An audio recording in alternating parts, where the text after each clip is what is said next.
बता दें कि बिहार से चिराग पासवान को लेकर इस वक्त की एक बड़ी खबर सामने आ रही है, जिसमें कहा जा रहा है कि चिराग पासवान को हो रहा है 15 से 20 सीटों का बड़ा नुकसान। आखिरकार बिहार में बवाल तो अब हो गया पक्का। नमस्कार, आप देख रहे हैं आप तक न्यूज। आइए खबर को विस्तार से जानते हैं। उसके पहले चैनल पर नए हैं तो चैनल को सब्सक्राइब करना बिल्कुल ना भूलें। बता दें केंद्रीय मंत्री चिराग पासवान को मात्र 25 सीटें मिलने की बड़ी बात सामने आ रही है।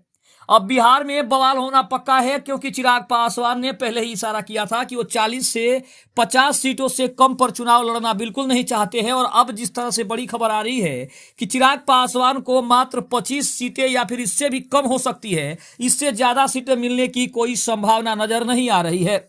बीजेपी की तरफ से हालांकि बार बार यह कहा जा रहा है कि सीटों का जब बंटवारा होगा तो सभी दलों को इकट्ठा करके एकत्रित करके और तब उनके सामने सीटों का बंटवारा किया जाएगा, ताकि किसी भी पार्टी को, किसी भी दल को सीटों को लेकर कोई कंफ्यूजन ना रहे। लेकिन अब जिस तरह से बिहार में बड़ी खबर है कि चिराग पासवान को 20 से 25 सीटें ही मिल सकती है विधानसभा के चुनाव में, लेकिन अब चिराग पासवान को देखा जाए तो 15 से 20 सीटों का नुकसान होता दिखाई दे रहा है, क्योंकि चिराग पासवान और उनकी पार्टी की तरफ से बार बार यह इशारा किया जा रहा है कि उनकी पार्टी 40 से कम सीटों पर चुनाव नहीं लड़ेगी।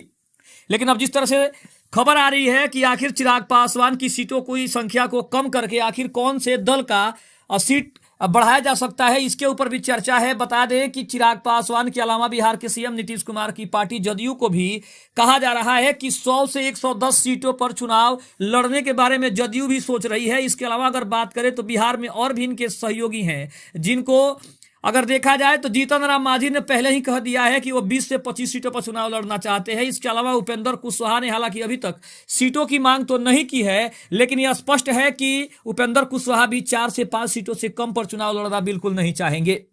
दूसरी तरफ अगर बात करें तो पशुपति पारस फिलहाल एनडीए की तरफ से तो नहीं है और ना ही उन्होंने सीटों के बारे में कोई बातचीत की है। उन्होंने पहले ही 243 सीटों पर स्वतंत्र लड़ने की बड़ी घोषणा कर दी है। अब सवाल यह उठ रहा है कि क्या चिराग पासवान 25 सीटों पर मानने वाले हैं या फिर चिराग पासवान की तरफ से बयान क्या आता है, यह काफी दिलचस्प रहेगा। इसका इंतजार सभी कर रहे हैं कि इसके ऊपर चिराग पासवान की प्रतिक्रिया क्या आने वाली है।